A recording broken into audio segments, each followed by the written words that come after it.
Code Geass is a very interesting show, that's for sure. It has a great setup, with extreme contrast in two protagonists, Suzaku Kurarugi, an oppressed boy fighting for the oppressor, and Lelouch v Britannia, a prince of the oppressor fighting against it. One identity known and trying to set a good, honest example, and another unknown, a man behind a mask lying his way to endless power. The entire setup is to make undeniable a moral question for the viewer.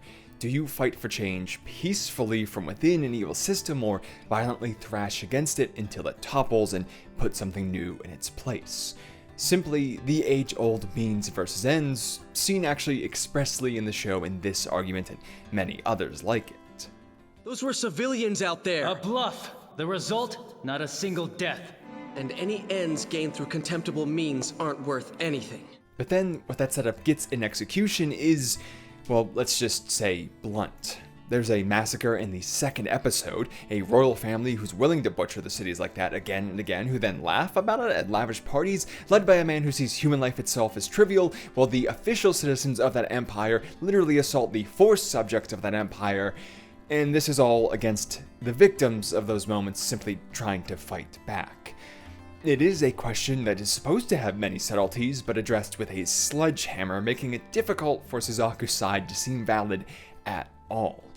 My recent rewatch of the show wasn't alone, and I heard many rants about just how awful of a person he was, and seeing it again for the first time in years, my overall opinion of the show did drop.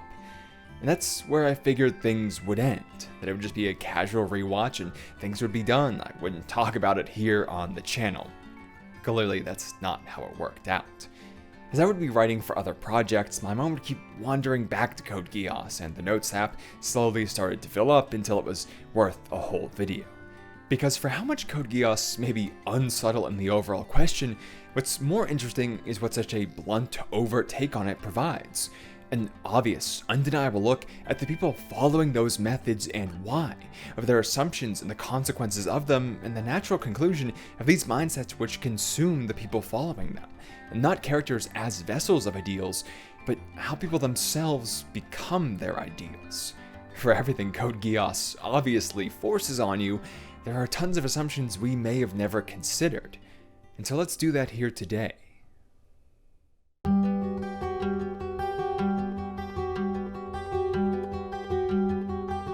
The first step in doing that is laying our own assumptions and defining our terms a bit better. Now, condition one is that, just as in the show, the end which is trying to be reached is the same. Suzaku and Lelouch may take very different paths, but having grown up and witnessed the same absolute horrors together, they each seek an end to it, wanting to create a more gentle world. A kind of place where Lelouch's sister Nunnally could exist without trouble, even in her state.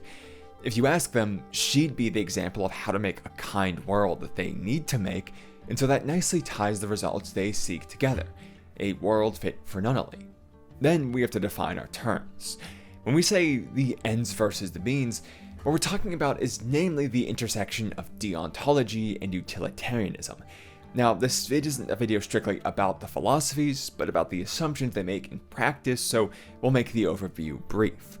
Deontology refers to ethical theories which prioritize rules and principles to determine if an action is right or wrong, such as the intent of the person who undertook it. Did they mean to do good or bad? The main thinker referred to in this branch of philosophy is Immanuel Kant, who's such a joy to read that even Aldous Huxley had one of his characters remark this. "I won't inflict Kant on you," said Hugh indulgently, "but I think you'll have to read one or two of the modern Kantians." In contrast, utilitarianism determines rightness or wrongness based on the results of the action, most famously, the action which brings the most happiness to the most people, from its main thinker, Jeremy Bentham. What the originator of this action desired to do doesn't matter, and neither do rules or regulations, only what actually came about from it, the effects of its cause. In short, how the action is performed versus the results of the actions, the means versus the ends. So, if we apply these to our main characters, Suzaku would believe that, yes, Britannia is evil because their methods break established ethical norms. Any governing body which revokes freedom, safety, and so on is immoral. However, he must abide by those principles in stopping them, because not following them is exactly what the Empire does wrong. We see how strict he is to this principle when he saves Jeremiah from infighting, a man who tried to have Suzaku executed. Even though the man wronged him deeply, even though his removal from that system and the rifts it caused would make Britannia weaker and as such make changing it easier, his death would still be against what Suzaku believes, and so he steps in to prevent it. What's the point if you have to be like them to stop them? Now, on the other hand, Lelouch sees that Britannia is slaughtering civilians, stealing their resources, and more, and sees the similarly large impact it has on people and how long that impact will last. As such, the right thing to do is fight them, even if it causes more of that impact in the short term, because in the end it will halt everything associated with it, leading to a greater net happiness for those affected. So he'll lie, he'll cheat, he'll steal, he'll kill, he'll even revoke autonomy itself with his Geass, the power of the king that he holds, which can once command anyone to undertake any action. Whatever he says, those making eye contact with him must follow, even if it's die. Now that's the baseline, but the really interesting part comes when we add the human mind's processing of cost. The revolutionaries fighting against Britannia, who Lelouch, under the alias Zero, comes to command, show this very well. Everyone in this group, risking their lives to steal nightmares from Britannia to be on more equal footing, can recall someone who they lost to the Empire, like Kallen with her brother Nalta. While we don't see some of these deaths or even meet the characters, they hold an impact on the series, often in a tough moment of fighting. Backs to the wall, Kallen and others will recall those who they've lost on this quest and manage to find their way out, inspired by these losses to fight harder. The reason why is simple. Each one they lose is the cost of the results they seek. What we gain is worth what we give up for it. And especially if the gain is withheld after the cost like that, as it is here, then what we gain must be worth what we give up for it. The desire to see it through will only grow with an increasing loss, a sort of sunken cost drive. Now, this idea of value may not be the most correct one. Hell, it may not even be consciously thought of by the people following it, but it is the most common one. After all, money is quite literally the summary of it. So this is the context that those theories exist within, meaning we can see this ends versus means debate in a different way. What are those results worth to us? Lelouch says that they're worth anything, that no idea, no action is unwarranted in response to Britannia's rule, while Suzaku keeps something above that, that because some ideas are worth so much, like kindness and respect, actions against them simply can't be taken, even if they'd also be against Britannia. There's a different debate to be had about the validity of principles in there, which we will somewhat get to. However, the impact in practice is that the results are physical and the ideas are abstract. Only the former is truly felt and has an immediate, immeasurable effect on the world. Only it will drive action so easily, so undeniably and instinctively, almost like hunger or thirst. And this is what we see reflected in the series progression, that it's all done by Lelouch and never by Suzaku. Lelouch and the revolutionaries, which he eventually dubs the Black Knights, steal away from Britannia many nightmares, as well as see to an immortal witch who can bestow Geass. Yes, it's weird, but stay with me. They orchestrate the forced release of Suzaku when he's about to be falsely executed and put to death, free the hostages from the hotel incident, raid the refrain warehouses, defeat Britannian forces in the arena to solidify widespread support, free prisoners from the previous uprisings, and a hell of a lot more. The plot's progression is almost exclusively the Black Knights choosing to undertake an action, which Lelouch is seen planning out time and time again, meaning he quite literally writes the plot for the most part. Britannia, and so Suzaku, simply respond to those actions, meaning he never actually decides where things will go, but only tries to halt the progression of someone else who is doing so. The only time one of them moves the plot is Euphy, and we'll get to that later. Suzaku never gets that inspiration factor that Lelouch does, that immediacy and base impact, that cost adding on to cost, which makes methods more and more worthwhile each time, but is simply held in his place of ideas, isolated from the world in their abstraction, unadapted to the times or places. Lelouch makes people feel change, while Suzaku asks them to think about it. That's the flaw. Ideas being separated from physical reality is both their strength, how they rise above all, and their weakness, how they fail to impact all.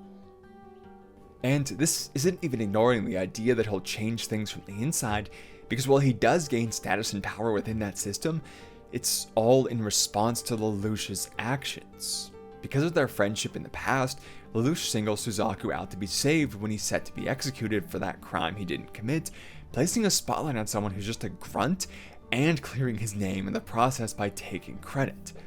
Plus, he only gets to pilot the Lancelot, an advanced and experimental nightmare, because Lelouch offers the first meaningful resistance to Britannian forces in ages.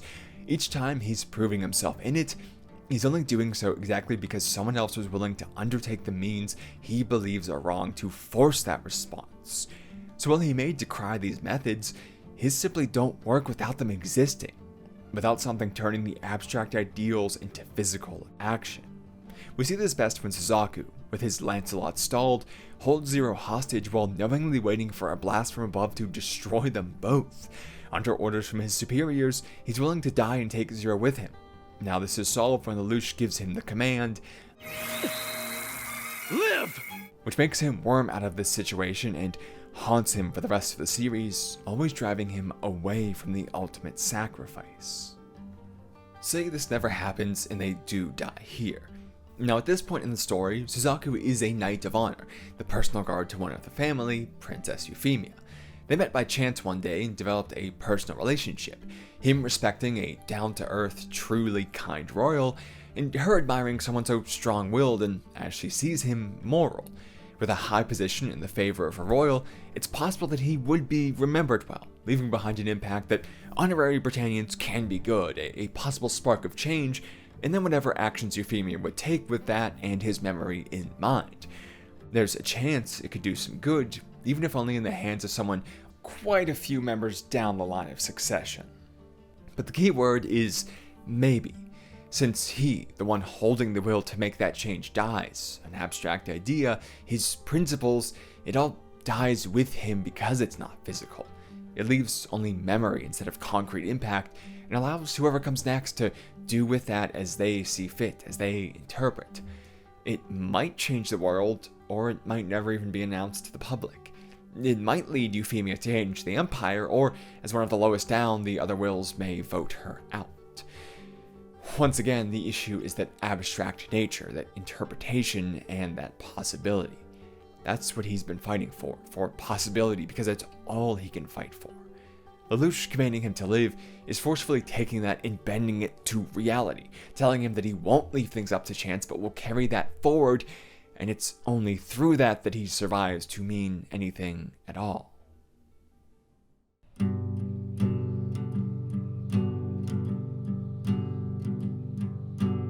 But we can take a break from Suzaku bashing for just a moment, because Lelouch and his methods aren't spotless either. They also rely on an idea, on possibility, even if they have so much more physical advantage. Now, we briefly mentioned their defeat of Britannian forces at Narita earlier, which was accomplished through a sneak attack landslide, crumbling the integrity of the mountain and then having it crush the forces below. They get their miracle victory, and this consequence spurs hope in the hearts of the Japanese people, exactly as we discussed. But is further action the only thing which comes about in response? The landslide also slips into a nearby civilian area, killing many of the innocent people simply going about their daily life. While normally ignorant to this, it's made apparent to Kallen and Lelouch because one of those people was the father of their friend Shirley, whose entire life is now worse. Every possible moment she could have had with her father, every advantage he would offer her in life, is now gone. It shakes the resolve so much that Kallen even asks, "Is what we're all doing here really going to change the world for the better?" Why, after so many dubious actions, does this one finally get to them? I mean, you could say because it happens to someone they know, but they were fully aware of the lives they harmed. Lelouch even threw up from his first few kills. But it's because in saying for a better world, they were never considering the scale. They looked at it all from a bird's eye view, the fate of the world compared to a few lives all in one action, making it not really seem so bad. But now, it becomes apparent that the event isn't just one action, just a revolution. I mean, after all, it didn't just start. No one said, this is revolution now. They took a smaller action that led to it. It's thousands of actions, all the steps composing it, each one with its own costs and consequences. It's not just abstract death compared to the world forever, it's specific deaths compared to a single place on a single day.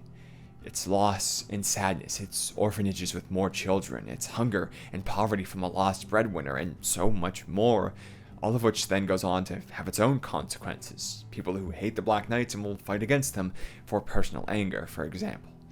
So, will this really make the world better?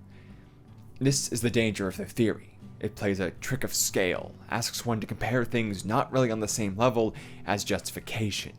Its bias is obvious. And the way they keep going shows this best. They resolve to always focus on the larger scale possible because logically, that can justify anything, even if the foundations might be shakier. Because pain is always a component of the world. It is an effect, not a cause. You can't have those orphanages and that poverty or anything without the framework it exists within. Every pain must be contained within the system, which is the world. So if their goal is changing the world itself, every consequence is lesser by being a part of it, being caused by it. Their ends will be able to justify any means, always keep the scales imbalanced.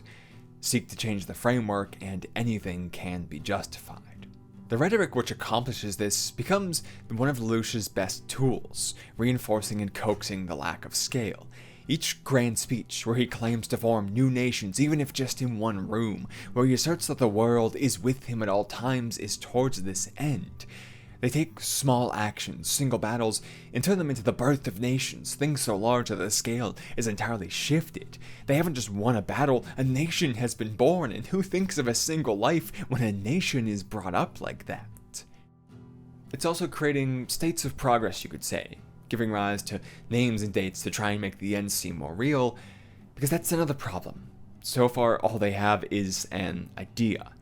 They can talk about a better world as much as they want, but so long as they are trying to craft it, well, then it can't exist. This means that if they stopped right now, their actions would not be justified. Without the greatest end, they just have more war and destruction for no results, damned by their own ideas in not considering intent. If people recognize this, support will wane.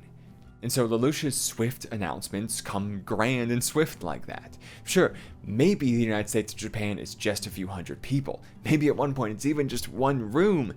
But it still uses the namesake of a large, expansive nation to communicate and counter that idea of smallness, to simulate the ends being near, even as they're still so far away.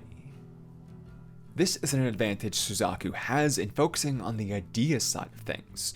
He could halt at any moment and have the exact impact he wished to, be seen as much of an example as he could be, acting more slowly but always growing in his worth, never risking the whole of his progress on each battle. Yes, his ideas will die with him, but that's exactly the point. That in a better world, no one person should have so much control that their will outlives them. That the people within the world should be free to choose their own path rather than follow one someone else set forward. He's doing less, but he's doing less in the name of impacting others less to show the idea, to create less physical pain in response to his actions so that everyone has the space to consider such ideas rather than being forced to respond to a world impacting them so quickly and strongly. While the continuation past him is in doubt, it is at least possible. If Lelouch's methods ever end, that's it. This is why, as they countenance those doubts, Lelouch responds to Kallen with, Yes, it will. Or rather, it must change the world. We've no choice but to continue on, no matter the cost. We've spilled so much to get here. We can't let it be in vain. Once one starts this kind of utilitarian revolution, the options are either stop and be evil, or do anything and everything to succeed and be good. The only way out is through. That's the problem with the physical motivation it so readily provides. It cycles back in itself, more causes for more effects, and it never ends. Suzaku's successes and Lelouch's failure here is seen best in the Euphy moment. As we said, the former and her had a personal relationship, one which started by chance. trying to live a more normal life than her siblings despite being sent to aid in ruling Japan, the princess sneaks away from her detail to simply be out and about. As a sheltered royal, these aspects of daily life are much more appealing to her than continuing the oppression with the same stuffy advisors. So, falling right into Suzaku, who agrees to help, the pair naturally falls in love, reinforcing both of their ideas. Suzaku finds a path upwards to change things by being what she sees as a kind person, an exact example of how this hulking nation can gain more through compassion and companionship than domination. This is exactly what leads to him becoming her Knight of Honor. Add to this a reunion with Nunnally to give her the same end goal as our main pair, and you get the Japan Special Exclusion Zone, a project she announces where within a set area there will be no difference between the Japanese people and Britannians. An equal and free land, albeit small, a miniature version of that ideal world. The point still stands though that it is that thing. Suzaku created the template and she followed it to a much better world. Of course, Lelouch doesn't think this plan will work, setting up a one-on-one meeting with Euphy where he'll command his sister to shoot but not kill him, tanking the idea and raising Zero to even more legendary status. However, he relents when she admits to giving up her claim to the throne, seeing a bit of his own method in there as well. Cost. She was willing to give something up for this end, not just wish that it would come about or say it and have other people do it. She and her sister Cornelia, who will control Japan and loves her more than anything, have a reason to ensure it works because they've lost something for it. With that backing, he finds it plausible enough to support. But his methods come back to haunt him in Geass, the encapsulation of them. Where Suzaku refuses to have that kind of control over another, Geass is all about it, the ultimate disrespect to human will and its forceful commands.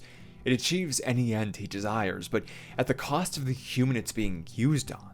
Not just their autonomy and as such their whole self for that moment, but after as well, as they will have to live with actions they didn't choose, many of whom have been arrested, possibly even put to death for supporting his cause, even though they never really did. For the rest of their lives, if they even have them, they'll be haunted by a self they didn't choose, but which others see as true and undeniable. Geass is the ultimate the ends justify the means by trampling upon intent.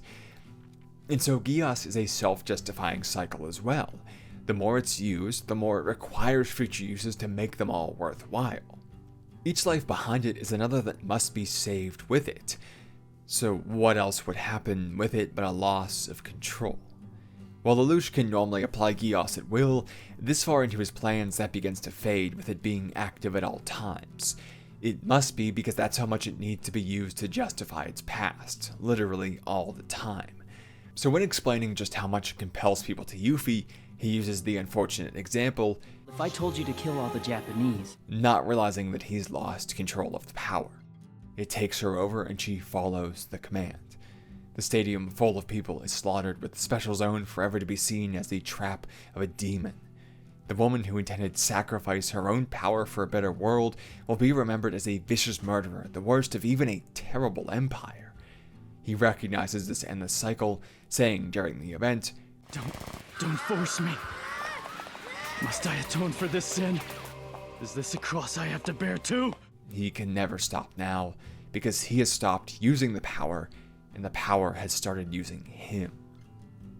This is the requirement of his methods, to stop being Lelouch and to start being Zero, because the trick of scale demands it. An individual is the small scale, the battles, the families, while the collective is large scale, the wars, the nations. So with a methodology where scale is important, the more which needs to be justified demands less room for individualism at all. Any hint of it can cause cracks that grow and collapse everything. This much is clear at the end of the first season. Riding the Euphy moment to total and unquestioning support, Lelouch and the Black Knights are on the cusp of taking back Japan. Besting the Britannian front through clever use of the city's structure, they've taken his school, where Nunnally resides, as their base of operations to move further in. However, she's taken hostage by V2, another like C2 but aligned with the Order of Chaos, and as such basically Britannia. In response, Lelouch abandons the largest and most important moment the Black Knights has ever faced, the ends which were meant to justify it all, to go and save her, one person. Of course, this leaves them without their master strategist and the confidence of their leader, dooming them to fail. And while that is the summary, abandonment, the real question is why the abandonment hits so hard. And the answer is because he let the mask slip to individualism for just a moment. It produces a doubt that can't be remedied on two fronts. Two of them because not everyone who followed him actually had to do so under the idea of ends justifying means. Some of them may simply believe that these means are correct given the context, that killing is wrong, but that killing the oppressor, the liar, and the cheater is right because it respects life to a greater degree to fight against it than to let it happen. But then, in this all-important moment, their longest and most trusted member, Ogi, a man who they probably see as more embodying that respect than anyone else, is shot and likely to die. And what's Lelouch's response? I'll arrange for his replacement later. The girl in the wheelchair comes first. He calls the symbol of all of that replaceable. He disrespects human life so blatantly, treating even their own member as just the means to an end. Even if they're fighting the oppressor, that's oppressor behavior. They're just tools to him. They're just here to reach some goal. Proving this beyond a doubt, anyone following him for that sort of ideal no longer can. And for those following Lelouch on his own ideal, this still crushes their belief. Asking so desperately for the life of one person reveals something we said can't be revealed. The individual, the proper scale. They're fighting for a whole world, they're dealing with the lives of thousands lost, and somehow, sitting above it all is one girl who they've never even heard of until now. It's not just something being placed above their ideals, it is something so small in comparison being placed above their ideals, shattering the whole mindset. If one person can sway the man fighting for the world, then was there ever a way to justify what they were doing? If it's all subjective, then how does one ever decide on something this large and be right? The trick of scale is revealed for the trick it is. One person can never truly know what's best for the world. Plunged into doubt on both sides, the Black Knights swiftly lose. This is the delicate balance of these ideals. The higher they build that cost, the more each crack in the foundation means. One lacking moment and it can all end. It's that much risk.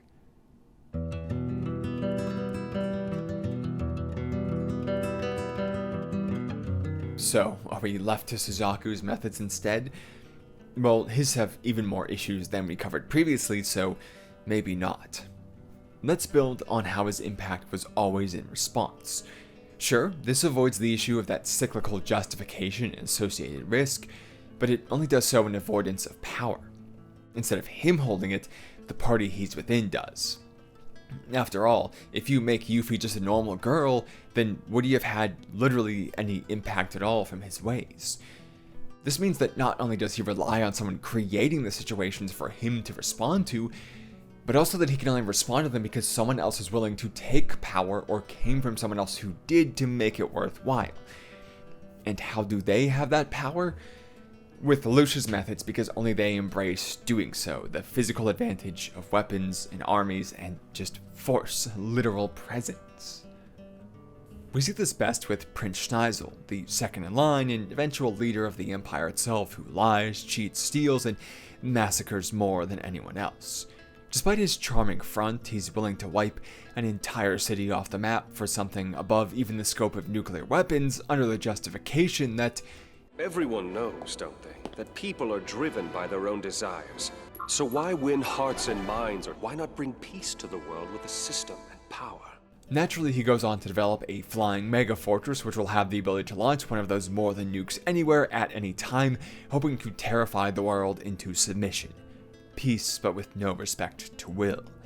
More than anyone else, he is Mr. Ends Justify the Means.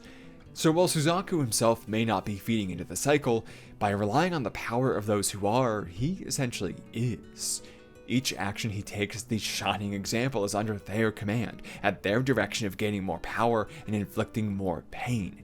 And so each proof of an honorary Britannian's worth is growing the empire they have to compare to, and so he'll never reach the required scale.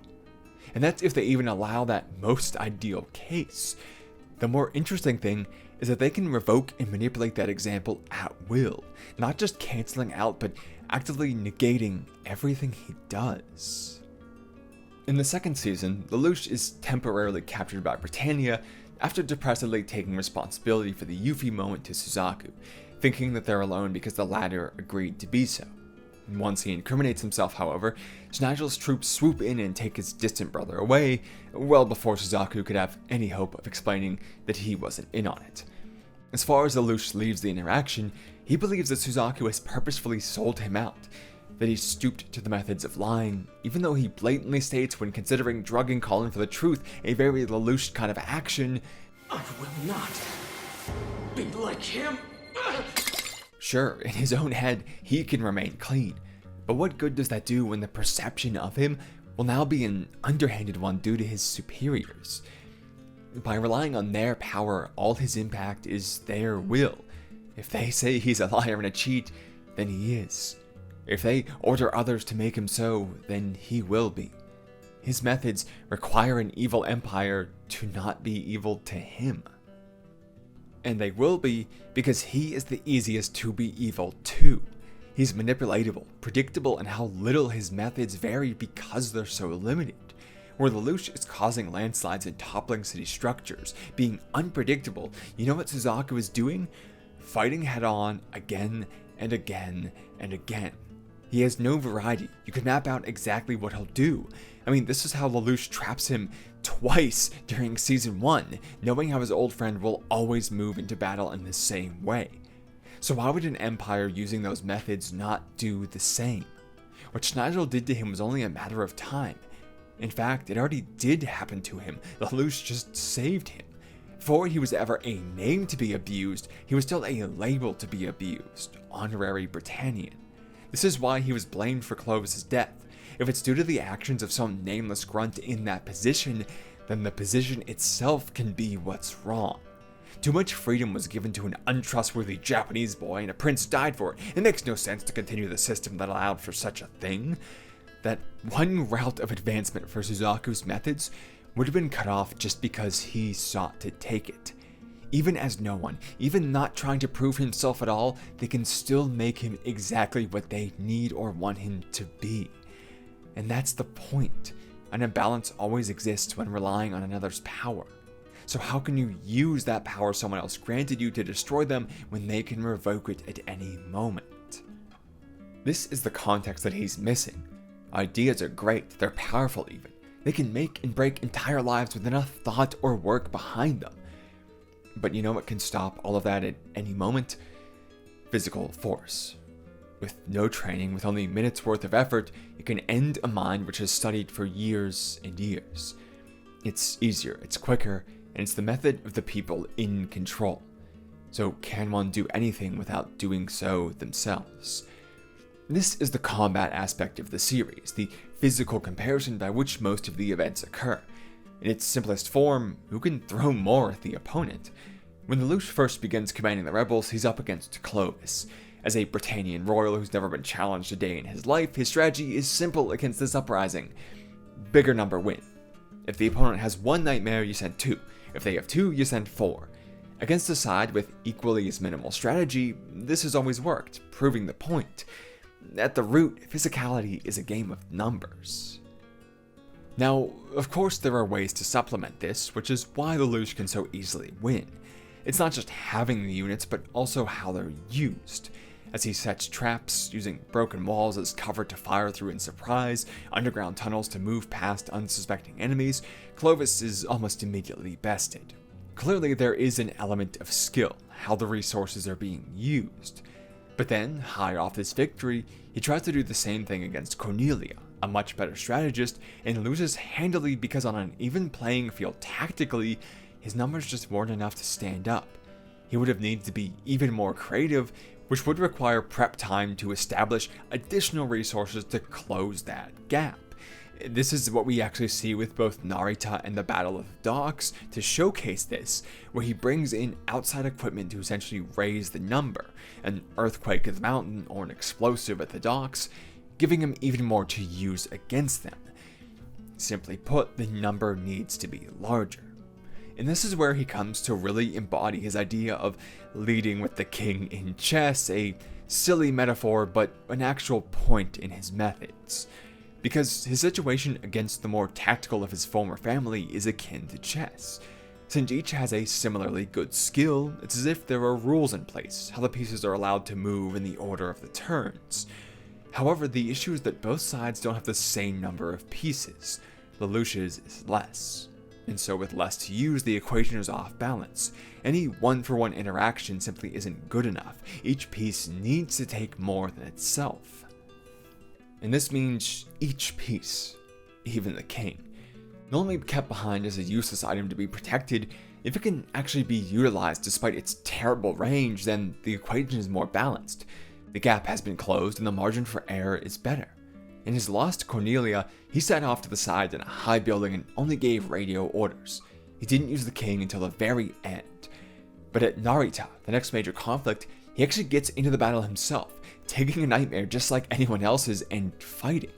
Sure, he might be awful at it, but he can at least be an opportunist or a distraction, allowing the others who are good to shine. And of course, it's a great risk to the entire cause, one which is made apparent time and time again, since losing that piece, losing zero, means losing the war. But it's also the only thing which lowers the risk of losing the individual battles which make up the war. So what else can one do but take the risk? To make even himself a means to this end.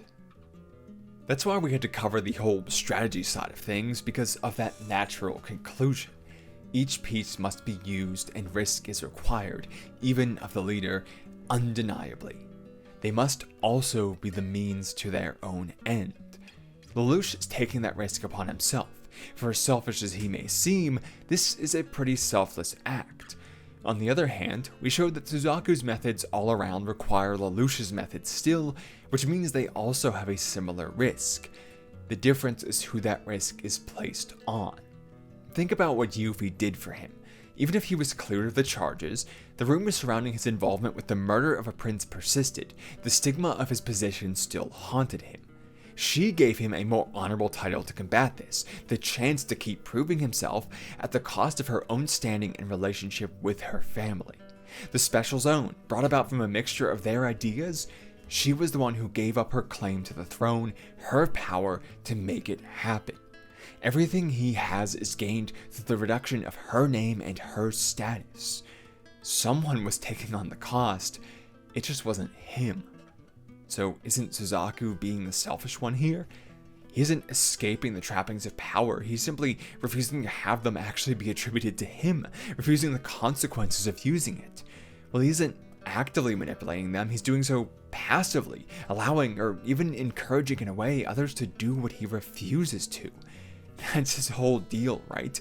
He can fight for Britannia because they are doing it, not him, standing back with clean hands even as atrocities happen under his nose. The whole point of a focus on will is about the individual, about one's decision to take the action or not. It's been selfish from the start, always about what one person will or won't do, whatever impact it might have on others. The most telling detail is that this all begins not from a clean theory, but simply a rejection of the methods he once embraced. Well before Lelouch was ever going ends over means, Suzaku actually did. Son of the former prime minister, he was shocked by the horror of what was happening around him, a direct witness to the killing fields that Britannia created. In childlike desire, as anyone would have, he simply wished for it to end. He begs his father to call off the resistance and stop this, accepting a worse life over the possibility of not having one at all. His father refuses, and refuses with force, leaving Suzaku only one option: to respond with a greater one. Stabbing his father, the head of it all, the government resistance ends in surrender. Driven by such an intense moment, he wasn't able to truly consider it during, but only after, where he's awash with regret for what he did, a terrible feeling gnawing at him each and every day, that every pain which follows upon the Japanese people from this day forward of oppression is kind of because of his hands. And so he rejects that. He rejects the risk, the responsibility, the cost of seeking an ends by any means, and locks himself into the opposite path to avoid ever feeling that again. He's not an idealist, he's a child who rejected a terrible feeling. And sure, maybe he does risk his life to atone, throwing himself into the heat of battle time and time again, but he does so in the greatest nightmare ever produced while fighting for the side with amazingly superior advantage. Always following orders, this isn't really a risk, it's theater. A lack of choice so that he can never have to feel the sting of responsibility again, that every action has a cost and he just doesn't want to bear it.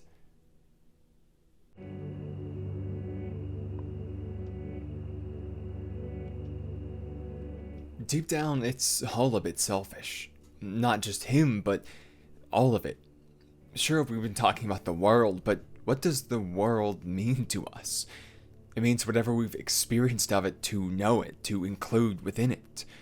We see this best with Kallen, the one who sticks closest to Zero, even when every other supporter begins to doubt him, and why she can do so. It's what they have in common, that they're both Britannian. Well, she's only half so, daughter to a mistress maid, but born under that wealthy family name, she has every right and opportunity of a Britannian citizen. She could attend the greatest schools, get the easiest jobs, move far away from any kind of danger, and live in total comfort. And even if she stayed in Japan, it still would have been that way because the Black Knights never would have succeeded without her skills on the battlefield. The possibility of her life was perfect. But she fought anyway in search of a world where that advantage would be evened out, spurred on by the cost of her brother's life.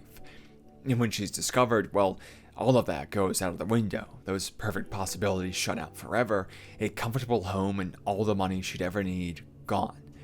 In short, she gave up a lot more than anyone else in that revolution could have ever even dreamed of having given up.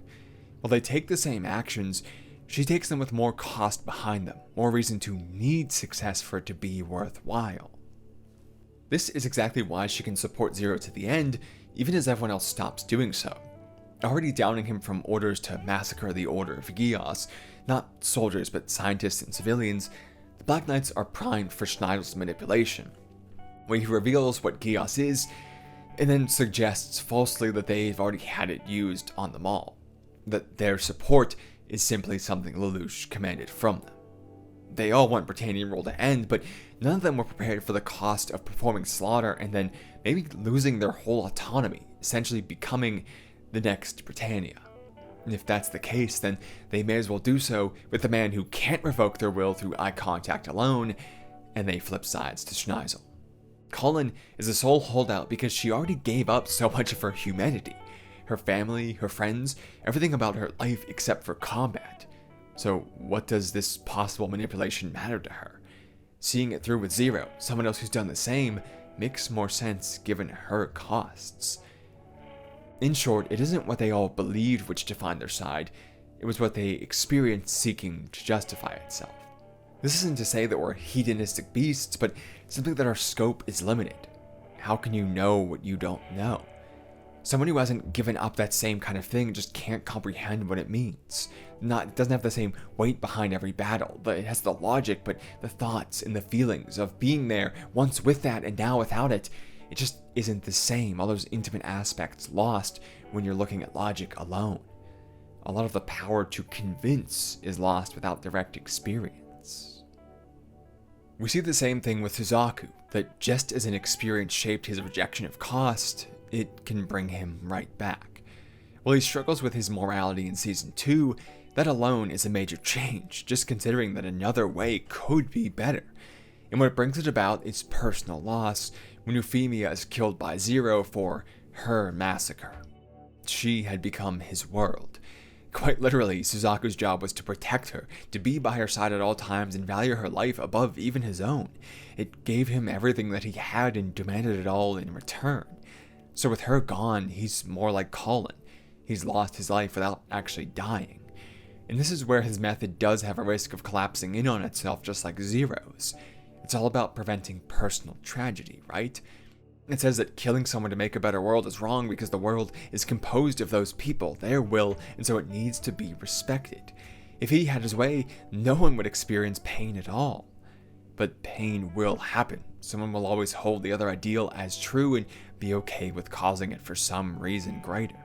So what happens to those people, the ones like Suzaku, who are all about defending it? The ones like Lelouch and Kallen are prepared for loss, numb to it by having experienced it before. It drives them, each new one justifying further action, reaffirming who and why they are.